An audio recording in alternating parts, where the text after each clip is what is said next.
Powered by the Inside the Birds podcast. Now, live from inside the Matt Black Kia Studios. This is Football at 4. Football at 4, powered by the Inside the Birds podcast. It's brought to you by BMW of Atlantic City, closer than you think. Shop their entire new inventory and take advantage of exceptional offers online anytime at BMWAtlanticCity.com. The Eagles play Dallas this week. Who knew? It's Dallas week. The Eagles and the Cowboys 5-0, 4-1, first place on the line in the NFC East. It's very early in the season, Moshe, but I want to start with that. Just how important is this game in Philadelphia? Because when you're thinking big picture, you would think these two teams will be neck and neck late in the year, and we could be talking about home field advantage. So how big is this game on a Sunday night? So I think winning the game has more advantages for the Eagles than losing the game has disadvantages, which is a great spot. And I say that because you win the game, you're 6-0, Dallas is 4-2. You've now put 2 games behind yourself and the team that's thought to be the next best team in the division, with only 1 game against that team to play, even though there's still a lot of season left. If you lose, yeah, technically Dallas after 6 weeks is in the lead because both teams would be 5-1, right? Or 4-1? Yeah, no, 5-1.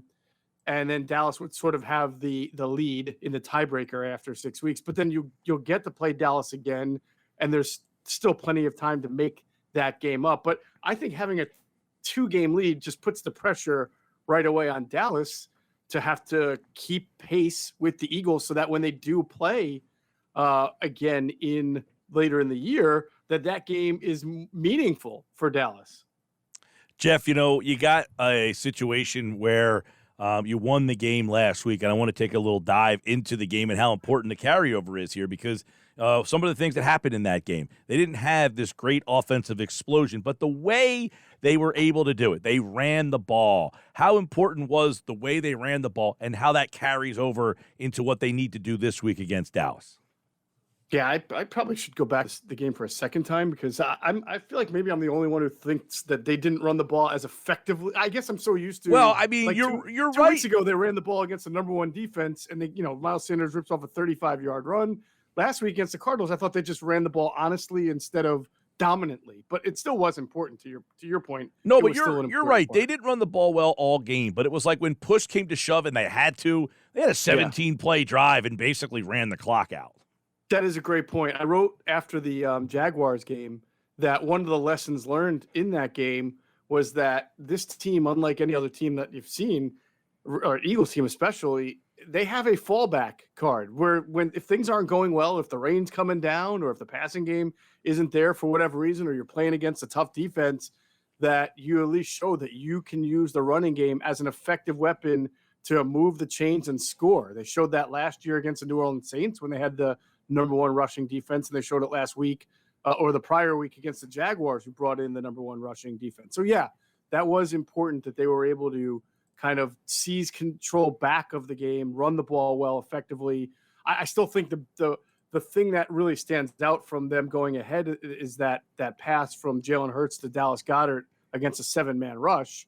But no doubt the running game will always be a big part of what they do. Well, let's look a little bit about the game and how important this is. Jordan Mailata, what do we know? Andre Dillard, what do we know? Jack Driscoll got the start. I mean, they didn't run it as well. They also did have Driscoll, their 3rd tackle. They went to their, second guard for a time because Dickerson had to leave. There was a little while there where they were they had 3 backup guys. They had everybody back. But what do we know about Mailata, Dillard, and how that left tackle could look on Sunday night?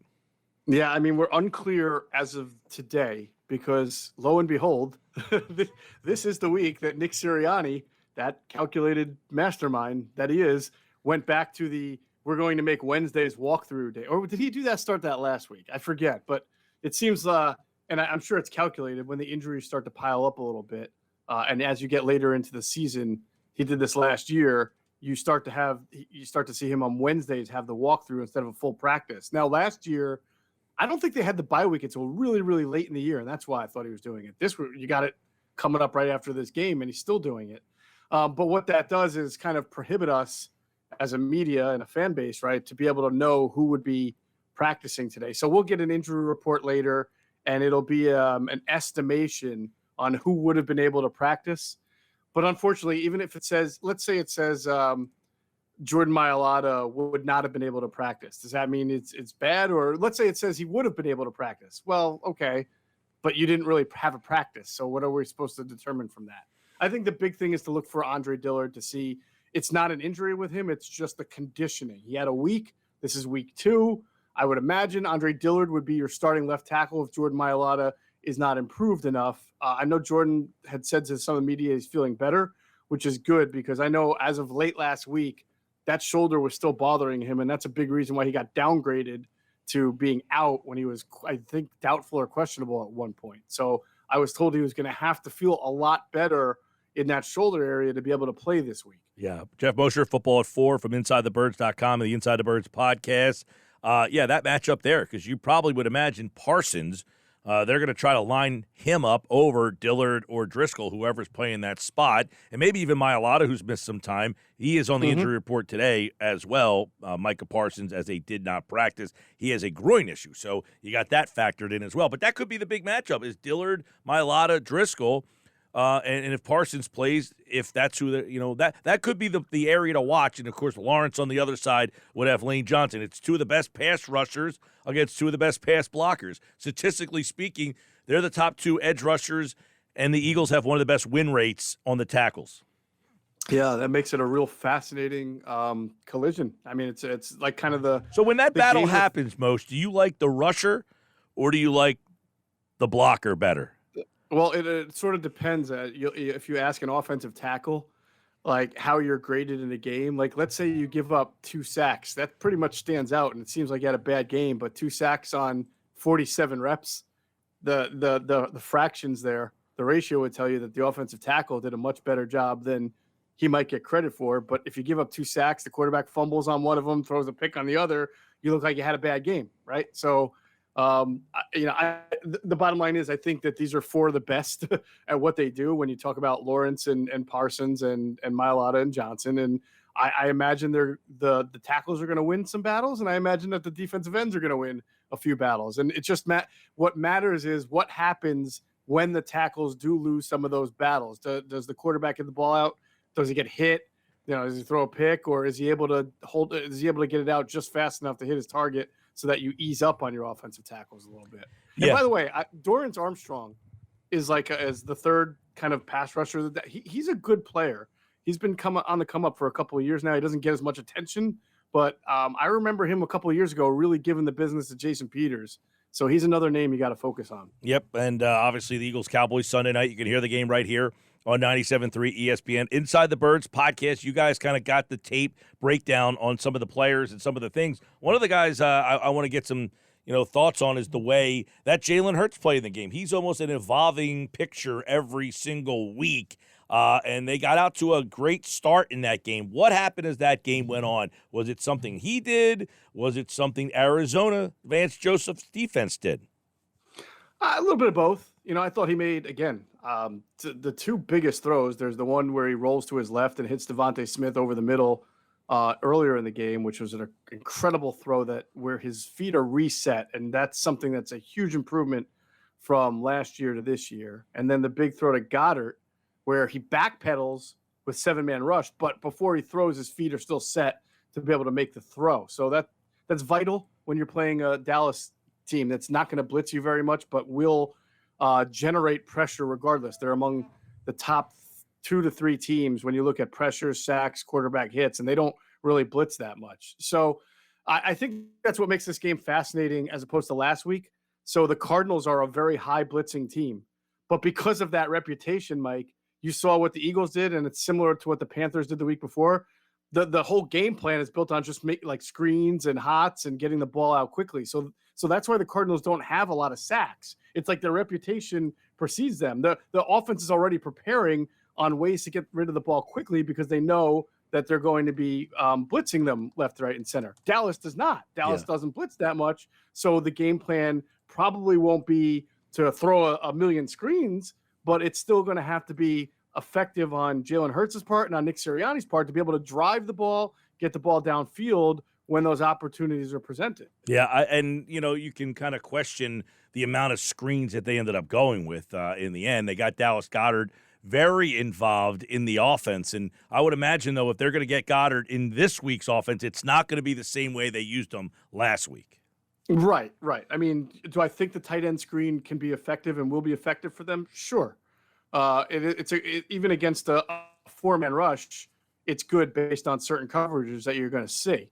But I agree with you. You're not going to see the volume of.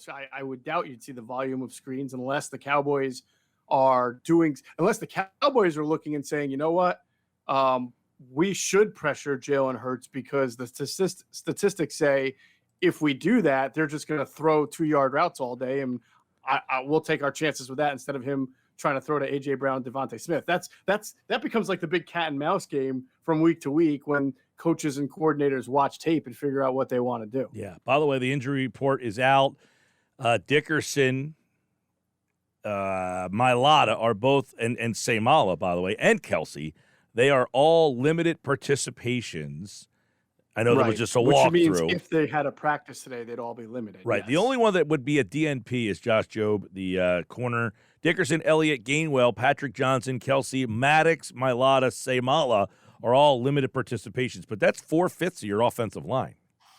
It is. So this is the weird one where you don't know whether to make of. Is that a good thing that nobody's out or a bad thing that they're all limited? It really it makes and it they're very, not very rest because a difficult. lot of weeks it's been rest oriented.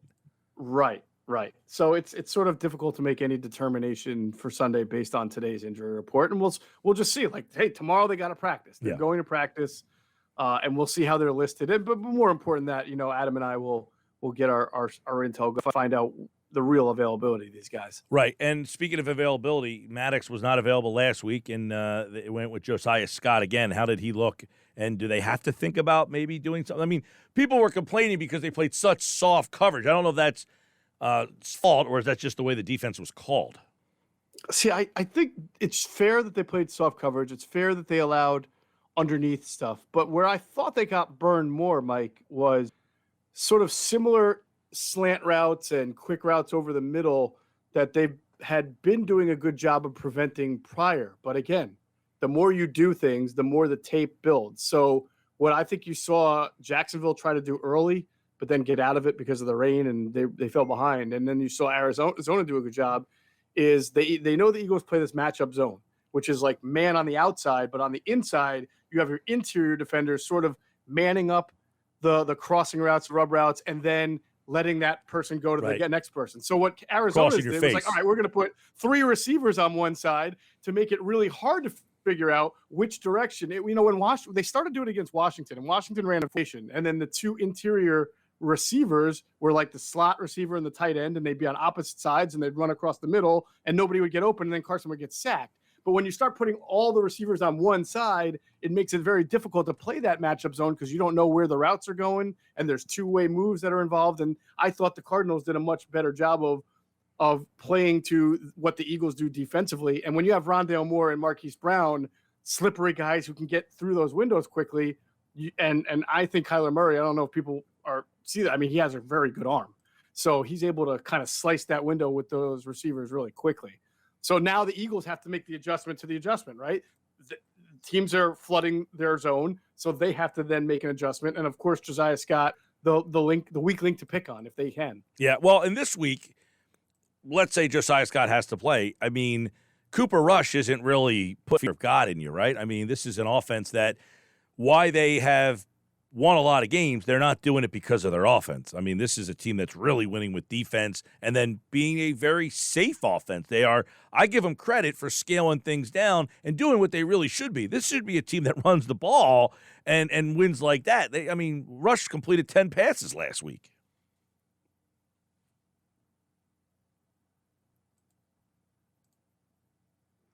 Yeah, it looks like we got some connection issues with Geoff Mosher here on the Sports Bash Live, 97.3 ESPN. I think we'll be able to get him back here in just a second. Hopefully we'll reconnect and see what he has to say because Cooper Rush, it looks like he's going to play and be the quarterback. And if that's the case, you have a quarterback who is really limited in what they do or what he can do, But I think one of the big things with Cooper Rush has been the ability for them to scale their offense back. And I think you could see a nice two-man, kind of a thunder and lightning or whatever you want to call the two-man running game of Elliott and Pollard. I mean, I think that is the big key, is the way that they've been able to kind of balance their rushing attack. And they do it very well. And we'll get Moshe back here. All right, I'm not sure if Moshe can hear me or not. Let's see. I'm back. You are back, yes. Do you hear me? He does not hear me, though. I'm not sure why he would not hear me, but we will try to get him. There we go. Now I am back. There we go. We have a little behind-the-scenes video so we can see each other. And I was bounced out of it. I don't know what happened there, but I'm back. I was talking about the limitations of the Dallas offense with Rush as the quarterback. Even though they've won games, this is not because their offense has been great.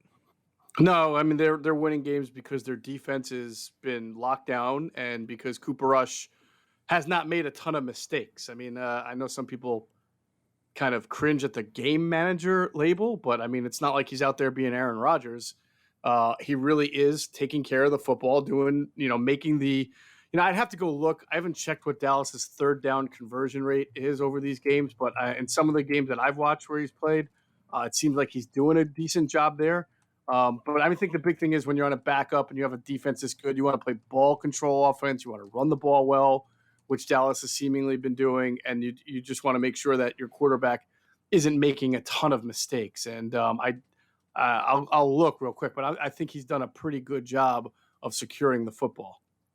I think one of the interesting matchups, Jordan Davis this week. And if Dallas wants to run the ball, if that's something that they've been kind of doing, they've been scaling their offense back and running. Jordan Davis's snaps seemingly are going up. Do we see more of him? Are they going to try to incorporate more and more of Jordan Davis? And if so, is this a week where you'd like to see more of him?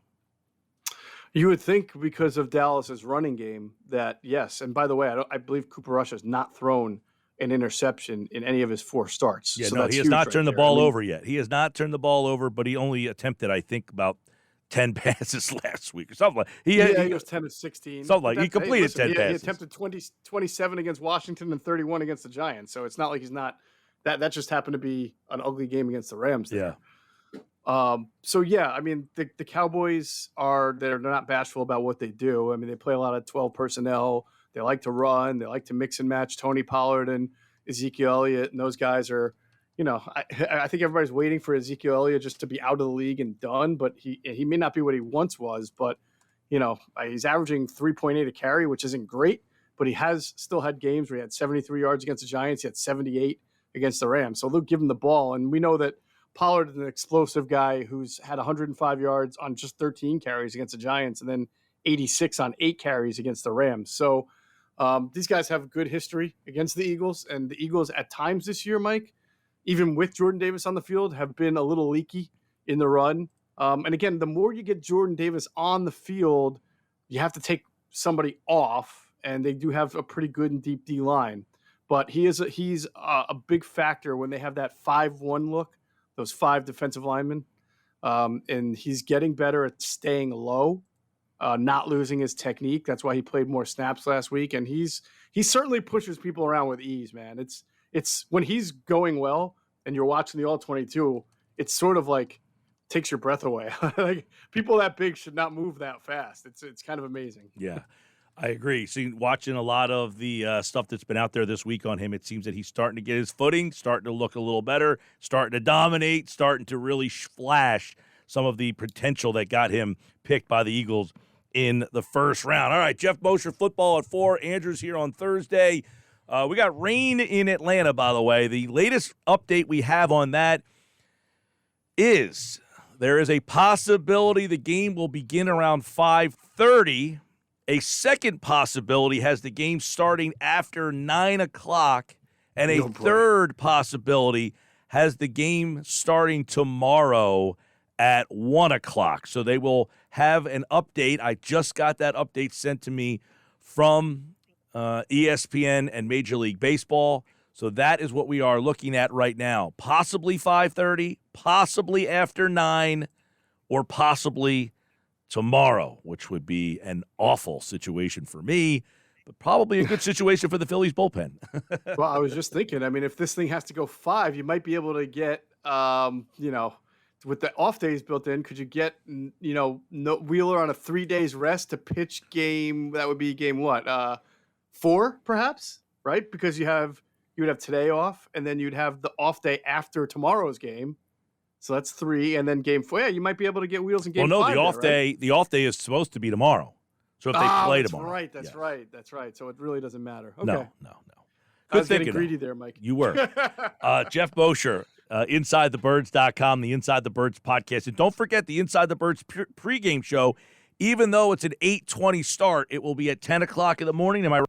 No, that night games we do 5 o'clock starts. Okay, all right. We just don't like to compete with 1 o'clock football because who would want to compete with 1 o'clock football for a 4 o'clock? So that's why if it's a 4 o'clock game, we'll still do it at 10 a.m. But allow me 1 second. Have you ever had Jim Cramer on your show? He's a big Philadelphia guy. No, I have not had him on the show. Wow, we just had him. He's going to be on our platform. We had an interview with him, me and Adam, and it'll probably be out tomorrow. He is just awesomely insane. Like I lost control of that interview about 5 times because I just couldn't stop laughing. Gotcha. So be on the lookout on our platform, our interview with Jim Cramer. He's quite the character. All right. Check out the Inside the Birds platform for Eagles, Cowboys all week long. And, of course, Inside the Birds on Football at 4 here on the Sports Bash. All right, Moshe, take care, bud. All right, bud. Thanks. All right. That's Geoff Mosher from InsideTheBirds.com and the Inside the Birds podcast.